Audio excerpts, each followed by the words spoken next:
Finally তাহলে যাচ্ছ? হ্যাঁ, ফাইনালি তাহলে যাচ্ছ জামাই ষষ্ঠীটা খেতে? জামাই ষষ্ঠী তো চলে গেছে। হ্যাঁ, এটা তো বিলেটেড জামাই ষষ্ঠী। এটা ক বছর ধরে হচ্ছে? য বছর তুমি দোকান করেছো ত বছর, 3 বছর হলো।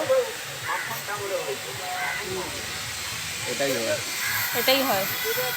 তো তুমি পরিস্থিতি মানুষকে বদলে দেয়।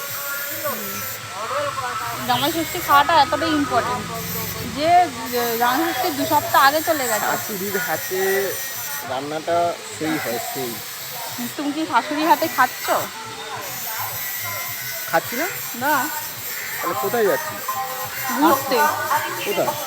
দাদা বৌদিতে। দেখো, তার মানে আমাকে সারপ্রাইজ দিল। চলো, ট্রেন আসছে, এবার ট্রেনে উঠে কথা হবে।